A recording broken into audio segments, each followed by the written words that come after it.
Hello class 7 students. Today we are going to start with chapter number 14. The name of the chapter is Global Warming. About the lesson अब हम पाठ के बारे में पढ़ेंगे. Global warming is hazardous effect on our environment that we are facing these days. तो global warming क्या है? वो हमारे पर्यावरण पर एक खतरनाक प्रभाव डाल रही है जिसका हम आज के समय में सामना कर रहे हैं. Rapid industrialization, increasing population growth and pollution are rising factors of global warming. तो जो क्या कारण है इसके? जो भी इंडस्ट्रियलाइजेशन हो रहा है, जो तीव्र इंडस्ट्रियलाइजेशन हो रहा है, जो जनसंख्या में वृद्धि हो रही है, प्रदूषण है, तो वो क्या है? वो ग्लोबल वार्मिंग के बढ़ते कारण हैं. Many scientists now believe that the increasing number of natural disasters happening on the earth is the result of global warming. तो बहुत सारे जो वैज्ञानिक हैं वो ये मानते हैं कि जो प्रकृति पर प्राकृतिक आपदाएं बढ़ रही हैं, उसकी संख्या बढ़ रही हैं, तो ये एक ग्लोबल वार्मिंग का ही परिणाम है. But what is global warming? To find out the answer of this question, let's read this lesson. तो global warming होती क्या है पर? तो इस प्रश्न का उत्तर जानने के लिए हम इस पाठ को पढ़ेंगे. स्टार्ट करते हैं. Read and enjoy. Starting with the chapter. Global warming is caused by the buildup of gases in the atmosphere such as carbon dioxide and methane. जो ग्लोबल वार्मिंग है वो वातावरण में गैस जो होती हैं जैसे कि कार्बन डाइऑक्साइड और मीथेन के इकट्ठा होने से होती हैं.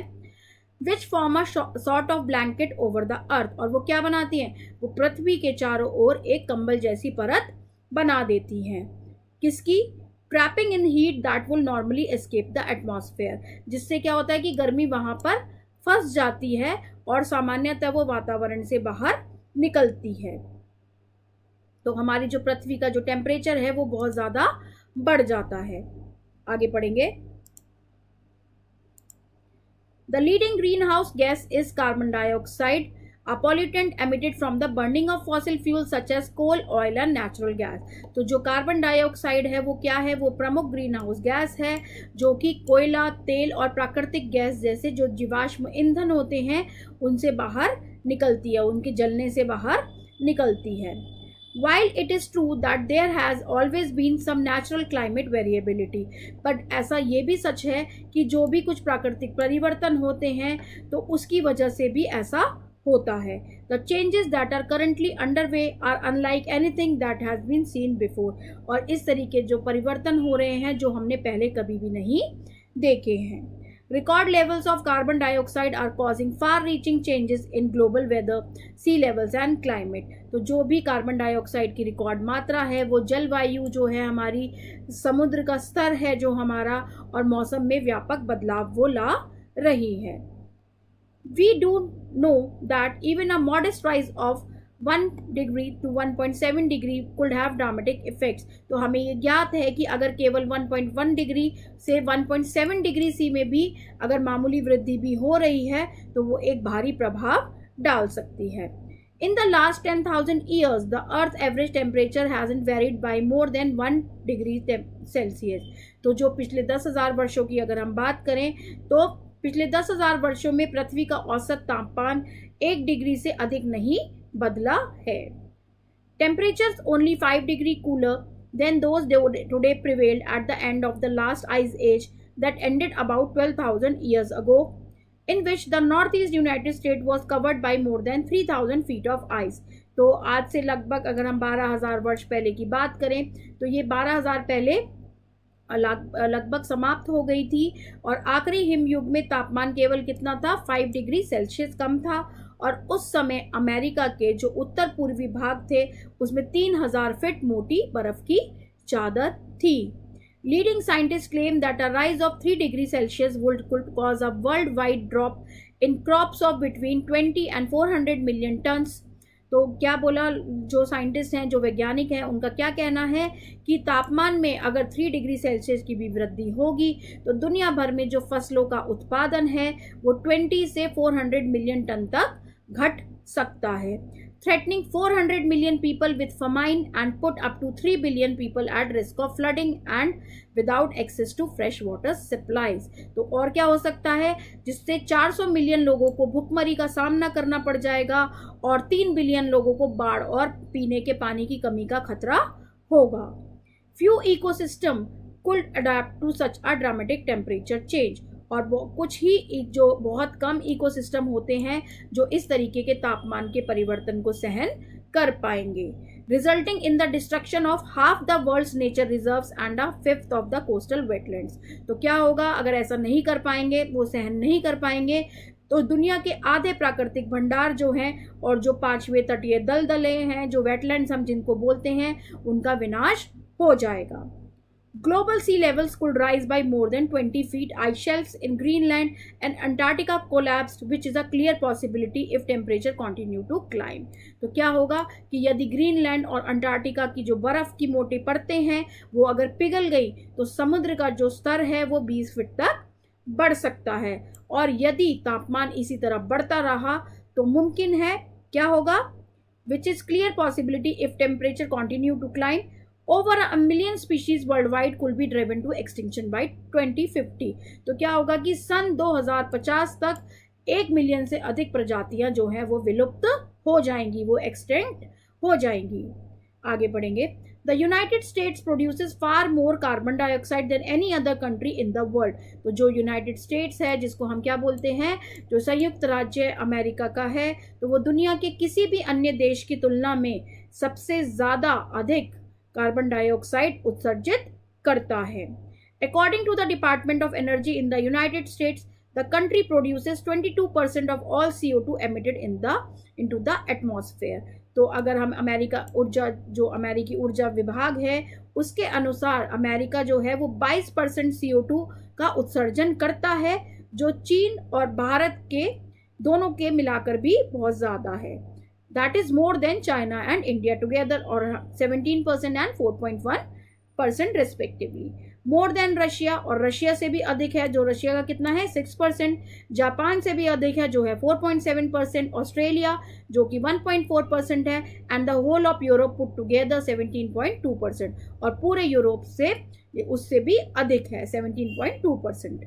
In the United States, the major sources of CO2 emissions stem from burning fossil fuels. तो जो यूनाइटेड स्टेट्स में, जो अमेरिका में जो CO2 का प्रमुख स्रोत जो है वो क्या है, वो फॉसिल फ्यूल्स के जलने से होता है, like coal, natural gas and oil, जैसे कि कोयला, गैस और तेल। They burn coal and natural gas to produce electricity and energy for their homes, business and factories. और वो क्या करते हैं, कोयले और गैस से घरों, व्यवसाय और कारखानों के लिए बिजली और ऊर्जा बनाई जाती है। While most of the oil is burned to power transportation, planes, buses and especially cars। और ज़्यादातर जो तेल है वो परिवहन के लिए जलाया जाता है। कौन कौन से परिवहन, जैसे कि हवाई जहाज, बसें और विशेषकर कारें। However, most of the technology that produces this energy is outdated and inefficient। लेकिन जो तकनीकें इनसे ऊर्जा बनती हैं वो क्या हो चुकी हैं, वो पुरानी हैं और वो अक्षम है, मतलब वो अब सफिशिएंट नहीं है। We can continue to live our lives by putting more efficient technology to use and by getting more energy from clean sources such as wind and solar power। तो हम अपने जीवन को जारी रख सकते हैं यदि हम ज़्यादा सक्षम तकनीकों का प्रयोग करें और पवन और सौर ऊर्जा यानी विंड और सोलर पावर जो है जैसी स्वच्छ स्रोत की ऊर्जा वहाँ से लें, वहाँ से ऊर्जा प्राप्त करें। While it is true, global warming is already occurring and affecting the way if we live। हालांकि ये बिल्कुल सच्ची है बात है, ये सत्य है कि जो ग्लोबल वार्मिंग है वो पहले से जो हो रही है वो हमारे जीवन को बहुत ज़्यादा प्रभावित कर रही है। It is vital that you take steps to reduce the emissions that contribute towards global warming। तो ये बहुत ज़्यादा आवश्यक है कि हम वो कदम उठाएं जो ग्लोबल वार्मिंग में योगदान देने वाले जो उत्सर्जन है उसको कम करें, उसका एमिशन कम करें। We have all the tools necessary to curb emissions of green house gases. तो हमारे पास बहुत ज़्यादा साधन ऐसे मौजूद हैं जो कि ग्रीन हाउस गैस का जो एमिशन है उसको हम कम कर सकते हैं, जैसे कि क्लीन एनर्जी जो हमारी स्वच्छ ऊर्जा होती है, एनर्जी एफिशिएंसी ऊर्जा की हमें बचत करनी है, and cars that go farther on a litre of petrol, और ऐसी कारों का प्रयोग करके जो 1 लीटर पेट्रोल में अधिक दूरी भी तय कर सकती हैं। तो ग्लोबल वार्मिंग को हमें रोकना होगा। अब हम पढ़ेंगे न्यू वर्ड्स। एमिटेड मतलब सेंट आउट यानी बाहर निकलना। Ecosystem, different types of life form, animal and plant life living together and depending on one another. तो वो क्या है, वो पौधों और जानवरों का जो समूह होता है जो एक साथ रहते हैं और एक दूसरे पर वो निर्भर रहते हैं। वेटलैंड्स होते हैं स्वैम्पी लैंड यानी दलदल जिसको बोलते हैं, जो दलदली क्षेत्र होता है उसको हम वेटलैंड्स बोलते हैं। आइस शेल्फ्स क्या होता है, thick floating platforms of ice. तो जो भी बर्फ होती है, मोटी तैरती बर्फ की जो परतें होती हैं उनको हम आइस शेल्फ्स बोलते हैं। Now that's all about the chapter. Now we will have question time where we'll discuss question time. Number 1, tick the correct option. The leading greenhouse gas is, जो सबसे ज़्यादा ग्रीन हाउस गैस है वो कौन सी है, वो है कार्बन डाइऑक्साइड। तो B option is the correct. Record levels of carbon dioxide that causing far-reaching changes in global weather. C option is the correct one. In the last years, the Earth average temperature has not varied by more than 1 degree. That is 10,000. C option. Dash produces more carbon dioxide than any other country in the world. United States. A option is the correct. Which of the following are the tools to curb emissions of greenhouse gases? Clean energy and energy efficiency. So C option is correct. That is both A and B. Now we will discuss the fill in the blanks. Global warming is caused by the buildup of gases in the atmosphere. In the last 10,000 years, the Earth's average temperature has not varied more than 1 degree Celsius. If temperature continue to climb, over 1 million species worldwide could be driven to extinction by 2050. The United States produces far more CO2 than any other country in the world. We should take steps to reduce the emissions that contribute toward global warming. Now moving on to the C part, write true or false against the following statements. Global warming causes some natural climate. True. Nitrogen is the leading greenhouse gas. No. False statement. Carbon dioxide is the leading greenhouse gas. Global sea levels could rise by more than 20 feet if the ice shelves in Greenland and Antarctica collapse. This is a true statement. Russia produces far more carbon dioxide than any other country in the world. This is a false statement.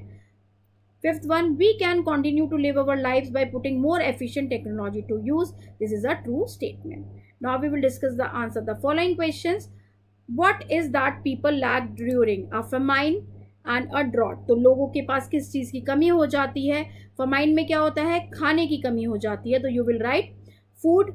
और drought में क्या होता है, सूखा पड़ जाता है, तो यानी पानी की कमी हो जाती है। तो आप लिखेंगे यहाँ पर फूड एंड सेकंड में लिखेंगे आप वाटर।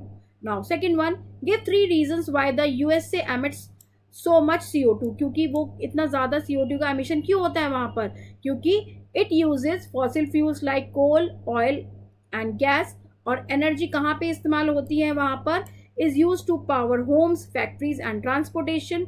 और जो टेक्नोलॉजी है वो क्या है, वो आउटडेटेड है और इनएफिशिएंट है। तो ये 3 रीजंस आप यहाँ पर लिखेंगे। Name 2 cleaner sources of energy than oil and gas. तो आप कौन सी होती हैं, तो विंड एनर्जी और सोलर पावर। तो आप लिखेंगे 2 cleaner sources of energy than oil and gas are wind energy and solar power. How can ordinary people became more energy efficient? List 4 ways in which we can use less energy in our home. तो हम कैसे अपने घर में energy बचा सकते हैं, तो हम कैसे कर सकते हैं, we can use less energy in our homes. तो हमें क्या करना है, यूज एनर्जी एफिशिएंट अप्लायंसेज, जो जिसमें एनर्जी बचती है उस तरीके के अप्लायंसेज प्रयोग करने हैं। Switch off lights and fans when not in use. जब लाइट और पंखे का इस्तेमाल ना किया जा रहा हो तो आप उसे बंद कर दीजिए। यूज पब्लिक ट्रांसपोर्ट और कारपूल, आप शेयरिंग कीजिए जाने आने के लिए। और यूज सोलर पावर्ड डिवाइसेस। तो इस तरीके से आप एनर्जी एफिशिएंट भी बन सकते हैं और अपनी एनर्जी कंजर्व कर सकते हैं। तो that's all about the chapter. Hope you all understand it well. Please like, share and subscribe. Thank you so much for watching.